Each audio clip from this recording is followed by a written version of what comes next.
Today, we're together with Charles Eisenstein. And first of all, Charles, a warm welcome. It's nice that you could find the time. Yeah, I'm happy to meet you and see what we're going to do. Where this goes, yeah. Yes. Yeah. So where this goes is that I, for some time, have been looking at family structures, been thinking about how family has developed, what has happened, because we are a family who is world schooling and homeschooling before that and unschooling. And it standing outside society in some ways we do when we take our kids out of the normal school settings and have been living this life for the last 13, 15 years, I've begun to ponder more about it. And then I actually had a chat dialogue with ChatGPT where I said, who do you think could be an interesting guest we could talk about these kind of things with? And it came up with you, Charles. Wow. ChatGPT, huh? Yeah. It's kind of scary, isn't it? Yeah. So I would start out by admitting I haven't read your books, but after looking into it, I was like, yeah, he seems interesting. I definitely want to get to know Charles more and know more about it.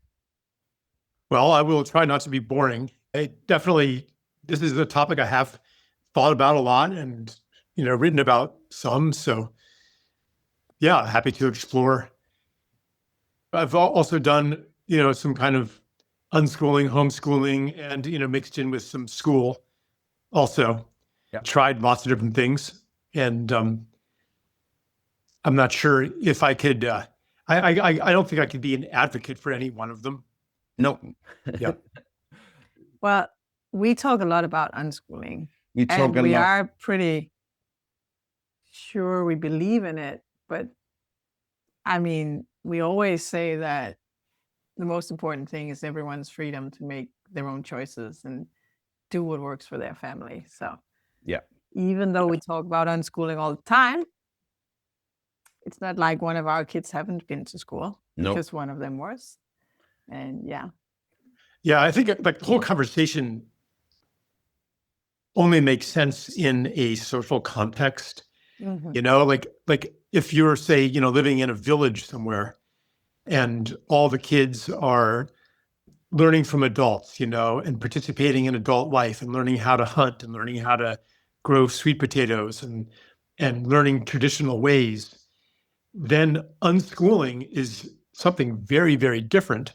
Like, there it's either unschooling and the child is learning all those things, or maybe you send the child away to some missionary school or some state-run school, which separates them from traditional ways of life and ways of thinking.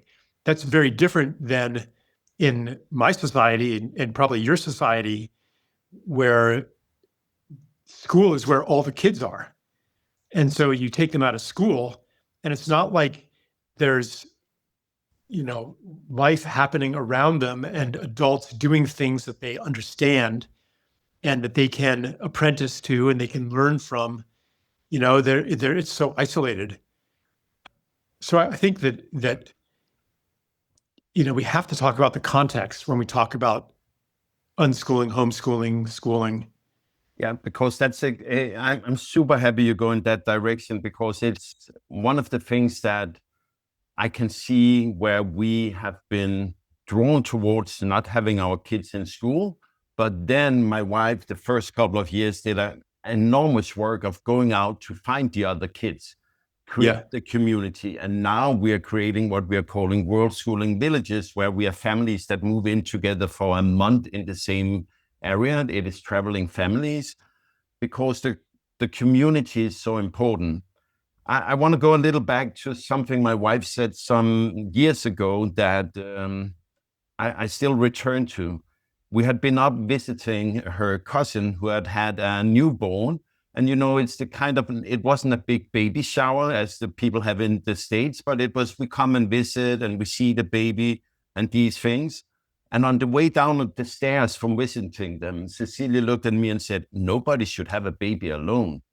And I've just been thinking deep and long about this, because I was like, oh, yes, that is what we have done to our society. We live in these small units, 2 people getting a baby, and we wonder why people are stressed out. Yeah. It's insane. It's insane to try to raise a baby inside a box. Yeah. Yeah. I was recently excuse me. I was recently at a gathering where someone had lived, I think, in a village in Africa somewhere. And she spoke of a woman that she met there who didn't know who her own mother wasn't sure who her mother was, because from her earliest memories, there were many, many, many women who adored her and who took care of her. She could go to any hut and get fed. And so it kind of almost didn't matter who her mother, like the whole idea of family as we know it in the West didn't even exist. There wasn't family and then separate from neighbor, separate from relatives. It was all a village. And wow, imagine like growing up with 50 people adoring you and playmates all the time, how rich your life would be and how secure you would feel in the world. Like it kind of speaks to the poverty of our society, which, ironically, we think that we're the wealthiest. But like that, that's something that money can't buy. You cannot buy having 50 people who adore you. And I think that, here we are, in this situation, like you and I, people who do things in a different way, who defy the program, who don't just send their kids to school, we sense that there's something wrong here. There's something wrong with the way that we are living. And so we try to find a different way. And, we do our best, but no matter what we do, we can't wave a magic wand and change the ground conditions. We can only make steps toward sanity, like you're doing with the World School gatherings. Yeah, I think also, one of our mantras in our family is that the context will always be relevant. We talk about that all the time, that when you can try to come up with some principles and rules and strategies, and it's a good idea to do that, but at the same time, any decision will always have a local anchor in the relevant context.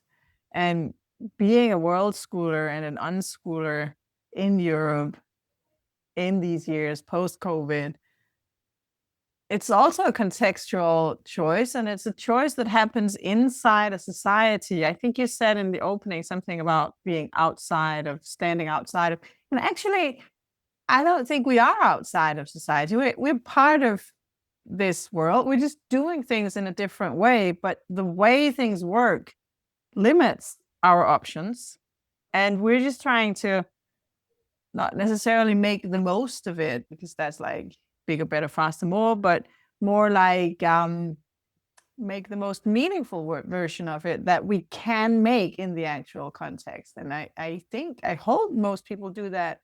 It's not about using schools or not. It's about making a conscious choice about how we want our life design to be. Yeah. Yeah. Making good of a situation that isn't ideal. But, here we are. I don't know that it isn't ideal. Well, probably it isn't, but has it ever been? Will it ever be? Or will it always be some sort of chaos and we have to adapt? I don't know. Yeah. Well, that, gets to metaphysical questions. It becomes quite complicated, but what I'm aiming at is just, I think in the circles we move in, I'm not saying you're saying it, but I often feel that we have to be so much against what is. It's so bad and it's so wrong, and we're going in the wrong direction, and everything's falling apart, and people are sheep or robots or whatever. And it's a very negative worldview. And sometimes I just want to say, I love the motorway. Man, it takes me fast to where I need to go. It might not be ideal for everything that we have motorways cutting through our landscapes, but there certainly are advantages. And I believe that you can probably put this mindset to most things that we maybe could disagree with, that we can also see how it can be a benefit or how we can find our ways. I don't love the motorway if there's traffic, so I avoid going in the afternoons, but that's the navigational part, that I find a way to navigate the society that is, and I try to avoid being too much against it and talking too negatively about it. I don't know. I mean, there are many things these years that are much better than 100 years ago. Just think about women's rights, or I'm saying sanity. No, Yeah, sanitation. sanitation. Yeah, Sanity, yeah. maybe not. Maybe not the sanity. Maybe not part. sanity. No, but I mean, at least you it'll be clean-ish if you end up in a hospital.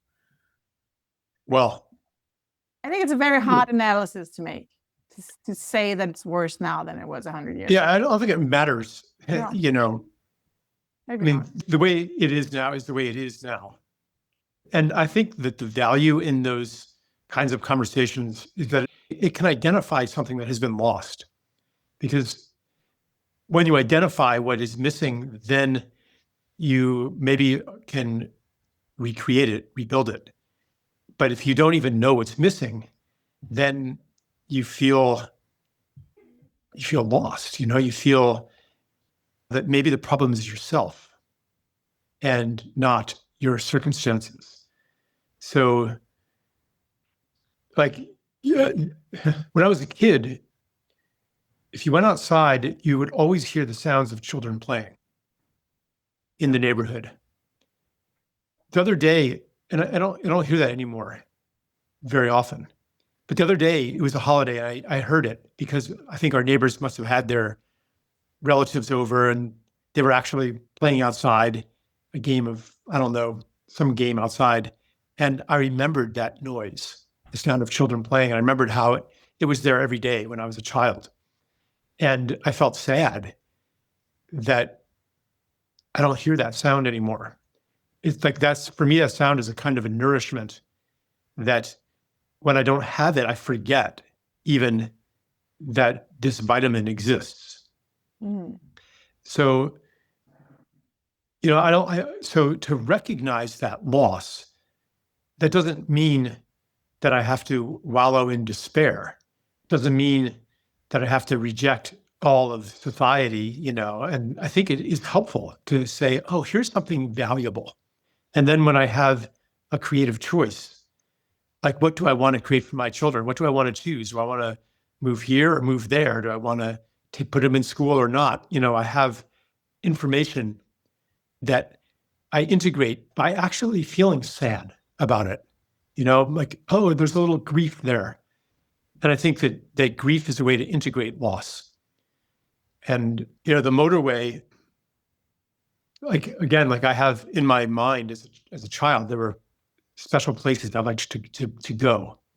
There was a wild place behind our house, a few blocks away, that was undeveloped land.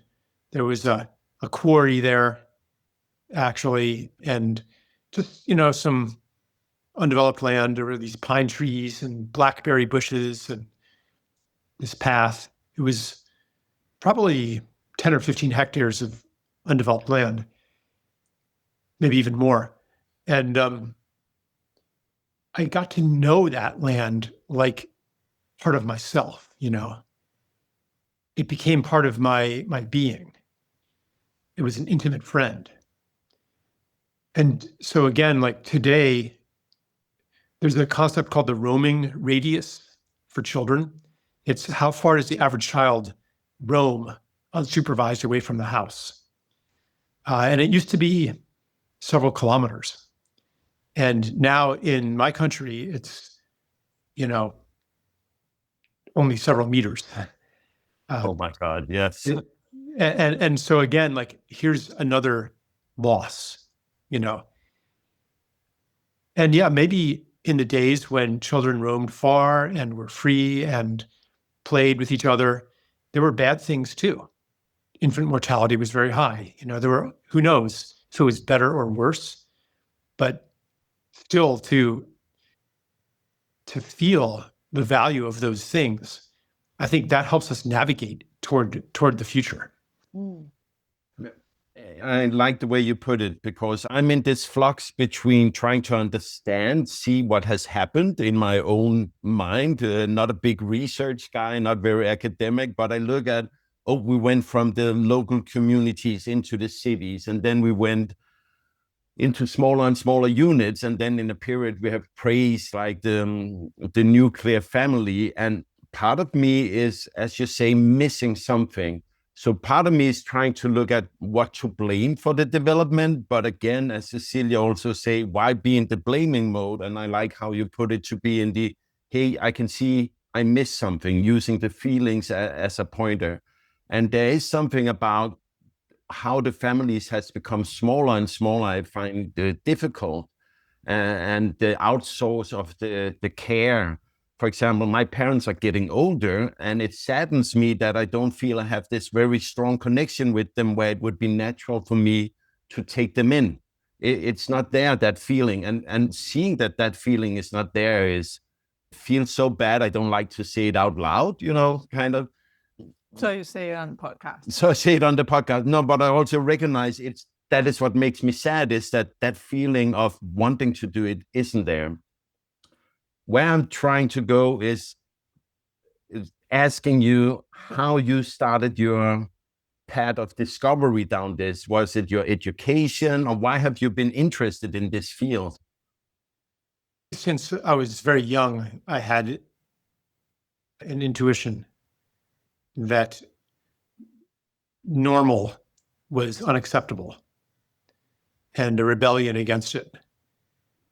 And that it wasn't just one or two institutions that were corrupt in a civilization that was otherwise sound, but that the very fabric of our whole civilization was not in service to human fulfillment and the flourishing of life. Let's put it that way. And so that includes every aspect of it, from the way babies are born, to the way we raise children, to the way that we produce food and entertainment and knowledge, all the way to the way that we take care of our elderly and the way that we die. The whole thing, top to bottom, every institution. So when I became a parent, it became very personal. How do I raise my children in the most beautiful way I can, given our embedment in a society that, as I said before, is not ideal for the raising of children? And I didn't have, maybe I had theoretical answers, but the theoretical answers didn't help me that much. Children should be playing outside unsupervised. But the neighborhood I found myself in, I thought there would be lots of kids playing outside there when we moved, with our 2-year-old, when my first wife was pregnant, with our second baby. We moved to a suburban neighborhood, a lot of young families, and no one outside. Didn't see kids outside. Where are all the kids, I guess we moved there in the fall. There were a few kids, but I thought, well, we'll start community. We'll get everybody together. We'll have a community garden. Here's a spot for a community garden. And no one was interested. So my ideals, my concepts about what an ideal childhood would look like, I didn't have the power to implement them. Maybe if I, was a billionaire and could invite everybody onto land and overcome the zoning regulations and the building codes and everything that are in the way of actually living right, then maybe I could do it. But I wasn't in that kind of situation. I could only choose from the menu that was in front of my face. And, like most people, I had my own share of programming and, neuroses and hangups and injuries. And, it was all I could do to keep the peace in my marriage. And even that didn't work, so I guess I realized that the return journey, or the journey to a society that actually can accommodate children is a long journey. And, maybe if my children have a better childhood than I had, then I've done my part, and maybe they will be able to create what I was unable to create for them.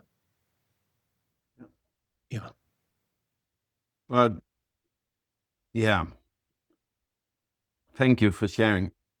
I sometimes feel we are, and I know Cecilia says that we are part of the society, but the way we live, both adults working from home, full-time traveling as nomads, then I feel that we are kind of a satellite that is circling around. That's how I see it.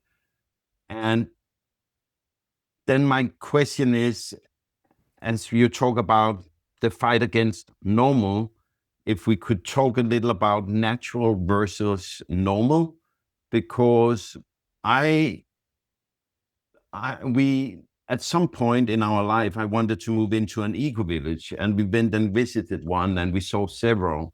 And what we found was that some of them had more rules than society. It became very heavily regulated, and it was like, oh, that's what I wanted to get away from. I wanted natural and relaxed. And so I'm trying to find a way that is natural inside the norm, or inside normal, or next to normal. Mm-hmm. Yeah, if you study anthropology and read about the way that human beings have lived, people have lived in so many different ways. Some societies, even free modern societies, were very, very highly structured with elaborate rituals and taboos that made life not very free. And other societies were much more laid back.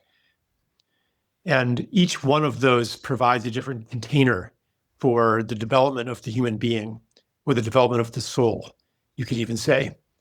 It's hard to say whether one is better or worse than the others.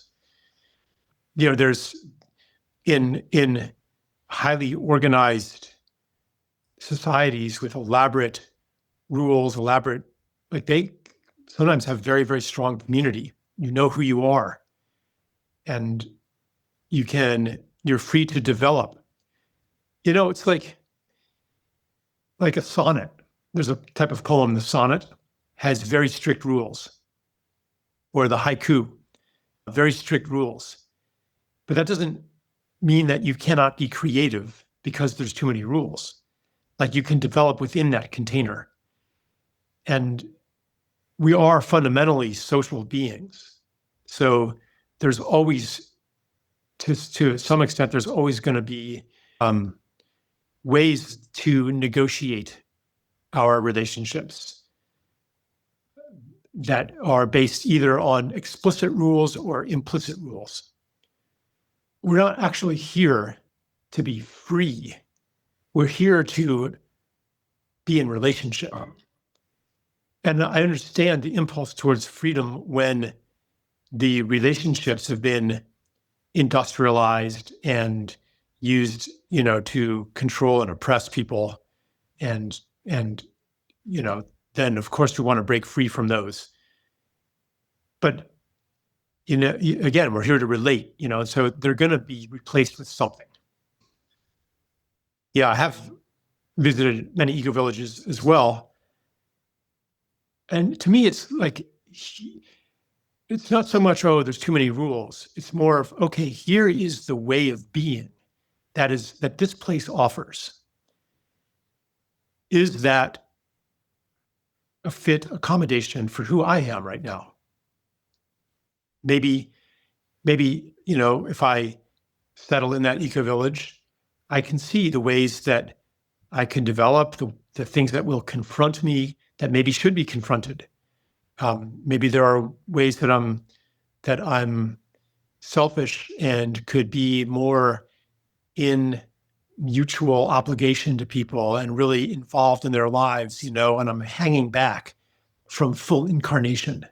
I'm hanging back from being fully in relationship. to other human beings, and maybe this is the step I need to take into this community. Or maybe this isn't actually the right one for me. But I can look at, okay, well, what is it exactly that's keeping me back? Am I afraid to really plunge into life, into relationship, to be fully incarnate? Or is this actually not a place conducive to my development? And who would I become here? Is that who I want to become? So there's a lot of self-examination, I think, that goes into a decision like that. That can't just be reduced to, okay, too many rules or. No. Well, I think the too many rules for us is it actually is a condensed version of what you just said, that we don't want to participate in a community that needs this number of rules, that like all the little posters on the walls of things to do and not do and when to do them and how to do them. If a community needs that kind of explicit rule making, then it's not a context where we want to live. And of course, I'm sure that there are people who thrive in that context. I really hope so, because lots of people do live in these communities, and I hope they thrive, as I hope for everyone on the planet. And I'm also sure that we have different personalities and different needs as to personal development and who we want to become. So for us, clearly, if a community needs this kind of rule making, then it's not for us. That's the short version. But you're right that it's not the rules in and of themselves. It's just the vibe of it that doesn't align with our way of being, and it does not align with who we want to become. See, I think though that there's one more thing I want to bring into that. An indigenous village does not have rules posted around. Even a traditional European village, a 16th century village in Belgium or whatever, they're not going to have rules posted around. They don't have that many written laws. It's all informal. It's all based on social expectations, social pressure. There's no rule that says you have to share with your neighbors. But if you don't, people start to talk about you. They start to gossip. And then when you have trouble, they won't help you because you're stingy. So this becomes second nature. It becomes a way of life. Today, we have none of that, or almost none of those habits and those understandings that come from living in community. So we have to kind of rebuild it. If you just take a bunch of people and throw them together and say, okay, we're going to have an eco-village and we're not going to have rules, everybody is taking with them the habits of a monetized, industrialized society. They don't have the habits of gift culture. They don't have the habits of mutual aid and mutual obligation. They don't have the skills to navigate a situation which isn't governed by explicit rules, because they have grown up in a society that is governed by explicit rules, from the legal system to school. There are rules and punishments, and it's an authority that enforces them. So we just don't have the skill set to live in community right now. And I think that the rules that eco-villages might go into it, we're not going to have rules, but very quickly they discover that doesn't work. Basically, we're in the remedial class where we need help, a stepping stone to redevelop the skills of community. So yeah, that's why I think that they do have rules. And I guess ideally, over time, the rules could be let go of. Why do you think we have lost that skill set? Is it the smaller family units? You're only responsible for your own small unit, or is it the outside control from school, state, etc.? Yeah, I think it's both, but it's especially that we live in a society where the rules are imposed from without. Many of them, anyway. Yeah. Like in school, if you have a dispute with another kid, you go to the teacher. If you even have an opportunity to have a dispute, you're expected to be in a certain place at a certain time. Your entire day is governed by rules imposed from the outside. And even children's play, when children's play is mostly supervised and in the form of organized sports, with adults running the show, then like when I was a kid, we still had some of spontaneous, unsupervised childhood. After school, people didn't have after school activities back then. They didn't get shipped off to karate class or to piano class, or, you come home from school and you'd go outside, or all weekend you'd be outside and find the other kids. And so we'd play, games, and you have to pick teams. And then you have to argue about the rules. And then you play, and then there's the dispute, and you spend have another argument about the rules. And half the time is spent actually arguing and working out disputes. That is precious. Like, by doing that, you learn how to get along with people when there's no authority present. If there's an authority present, a referee or a parent, then you never go through that process.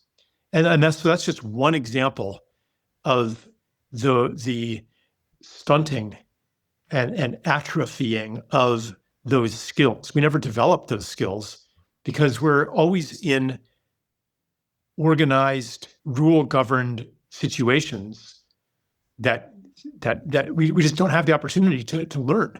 And I would also extend that to living in a money economy where you never need the people around you. If you have money, then you can buy all the things that you need. So you never have to learn to get along with people. If your neighbor hates you, no big deal. If you don't have the skills to get along with your neighbors, it does not hurt you very much. Because you can just buy everything from Amazon. And that was not true, even 100 years ago in most places. Do you think we have lost the feeling? Now I'm saying we as a collective humanity, which is maybe stretching it, but okay, let's just play with the thought experiments. Do you think we've lost the feeling that we are dependent on each other as human beings? Or do you think theoretically, we accept it, but and emotionally, we still experience it, but we've lost a lot of the skills and a lot of the economic structures of dependency. And dependency on nature too. I like to look at nature, but most of the food I buy is not from this land right here. I have a garden, I get maybe 5% of my food from that. But I'm not in relationship. Most people are not in relationship very deeply to the people around them and the animals and plants around them. But we all have a longing to rebuild those relationships. There's we're bursting with desire to be in relationships of giving and receiving again. And that's why, when a hurricane happens, I was just actually in North Carolina, and people were telling me about the days after the hurricane. No electricity, no running water. Everyone comes out of their house. They start knocking on their neighbor's door. Do you need anything? Someone has a grill. Someone has some meat that's about to spoil. They cook it and feed everybody. Somebody has bottled water. Somebody has a generator, and people finally they get to be in relationship. And what a great time it was. Yeah.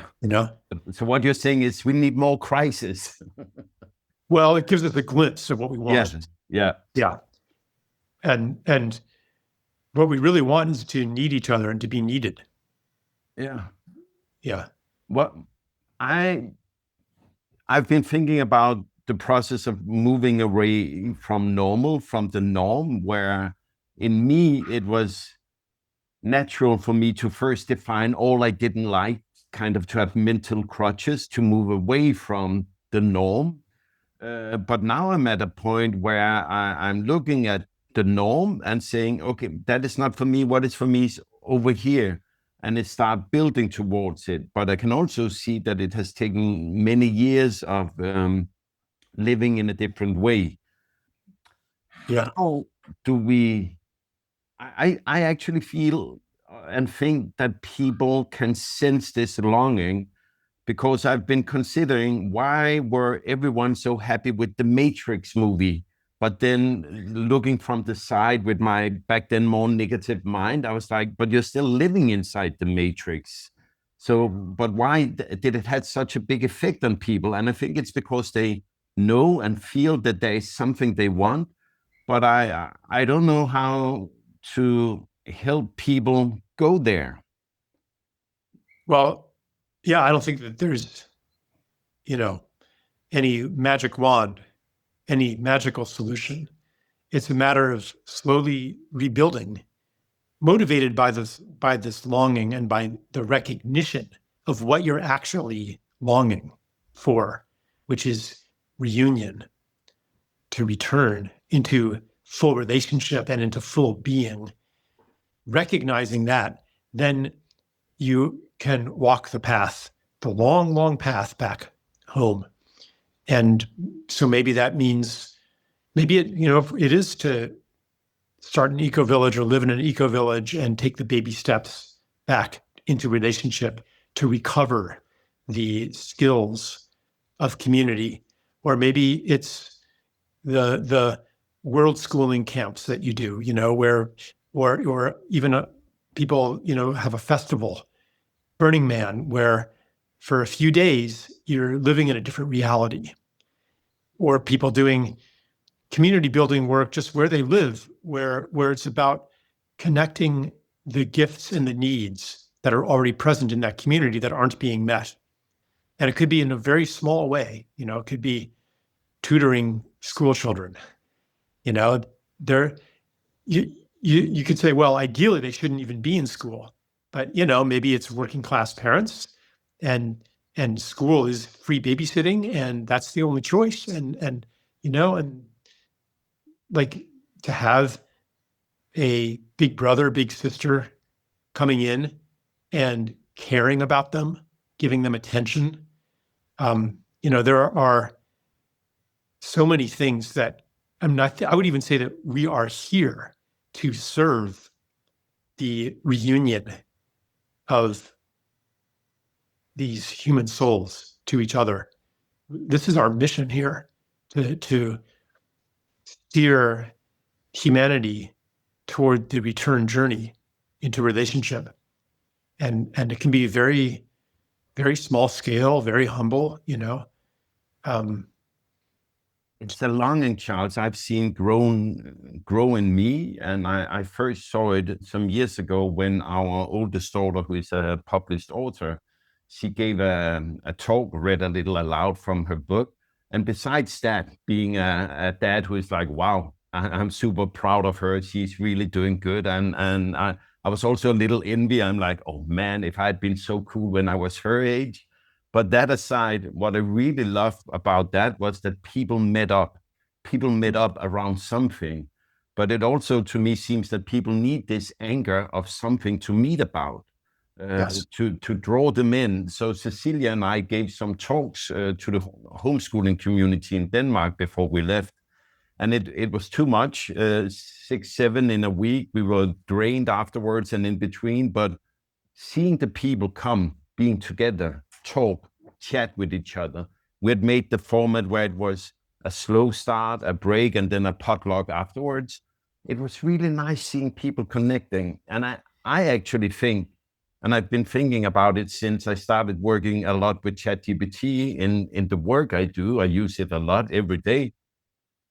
I've had this idea that I think reality will become more and more important, also due to AI, because everything is it is so easy and so much fake that meeting people in real life. I actually think that AI, in some sense, is pushing people towards meeting because it is too unnaturalistic for us. Mm-hmm. Yeah, I think that you're onto something important there. First, I'll just say that it's just wonderful that you're bringing people together who actually are meeting each other's needs, simply, if nothing else, simply to validate, hey, yeah, you're not crazy. I'm seeing the same thing you are. Like, that's an important emotional need that can't just be met by AI. You actually like you're saying, AI is helping us to recognize what AI cannot do and what digital services of any kind cannot do. There are things it cannot do. It cannot be in physical presence with you. It cannot touch you. And when you bring people together, you're like, that is where our future prospects are. People ask, well, what is employment going to be like when AI starts performing all these functions that human beings have performed? Well, employment, and more generally, the ways that we serve each other, will happen in the things that AI can't do, that require a body. And so I think that in-person gatherings, it's ironic, it seemed that digital technology like Zoom was making in-person gatherings obsolete. Yeah. Especially during COVID, all these conferences, everything moved online. Yeah. And people thought, well, we'll be able to reach even more people by having our conference online, because in person only a few hundred people can come, but online we could reach millions. We'll have a bigger impact. But having gone through that, they're discovering that something is missing from the online conference.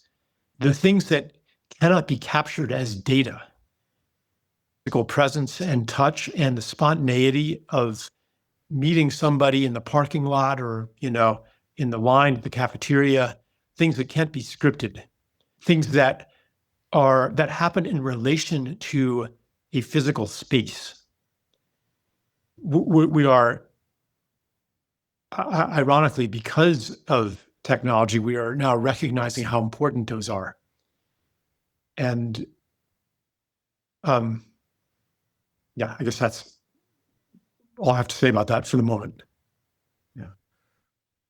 Charles, your books, as I said, I haven't read them yet, but for people listening, where should they start? Well, maybe it's hard to say. The More Beautiful World Our Hearts Know Is Possible, I think, is probably the best one to start. My books are almost all in German as well, by the way. I guess you just have to look up my name. And the translations of my books in German are very, very good. I know that not because I read German, but people have told me that, but also because the translators did it from love. They weren't just a paid professional. They were highly educated PhDs, who loved the books and did them better than a professional would do them, because there's a real resonance there. Mm. So, those of your listeners who read German, I would, if you read English, then read the original, but the German ones are really good too. Nice. Yeah. What are you working on now? Is there any new books coming? We talked with a wonderful person who she have a farm and they live off the farm in a family culture where it's been on generations. Mm-hmm. She said this thing about writing. For her, it's a way of exploring a subject. She writes a book when there's something she wants to know, and then the product ends up becoming a book. I don't know if it's the same for you, but what are you exploring these days? I haven't been writing books. I've been writing just essays and articles on my Substack. And I've been writing a lot about different things, about AI. I've been writing a lot about AI and some political things about peace. Charles, so in the start, you talked about that you had this drive in you from young about there was something wrong about what is presented as normal. Do you have any recommendations to how we get better at feeling the difference between normal at one side and natural on the other? Because when we have been inside this society and get accustomed to this is how you do, this is how you act. As an example, during the last 50 years in Denmark, we have gone from having 5% of people in nursery homes, which would have been back then if you send your child to a nursery home, you would have been the weird one out, 5%. Now it's 95% in Denmark of children who are in nursery home, over 50 years. And people don't know this when I talk with them. For them, it's natural now or normal to send your children away. But how can you listen to the voice if normal is standing and shouting at you? How do you work with your listening, so to say? Yeah. So the natural, normal distinction can be useful. I don't usually think in those terms, but it can be useful. Normally, when we sense a wrongness, when we have a protest against the way things are, the voice of normal says, well, that's because you are not well adjusted. It's because you have a problem, because you are discontent. It will assign a pathology to you if you do not adjust to the way things are. The most important treasure is this knowledge, is this protest, this feeling that it's not supposed to be this way. There's a better way to do it. There's a better way to be. To validate your feeling of not being at home in this normal. That doesn't tell you what to do, but at least you're not going to be gaslighting yourself. At least, even when everybody else tells you that you're crazy for taking your child out of school, at least you won't join them and say, yeah, I'm crazy. I need a pill. I need a doctor. And that's why it's so important to have a community of other people who say, yeah, you're not crazy. I see what you're seeing. Even those who are talking about how wrong everything is, I think that's even important too, because it validates you.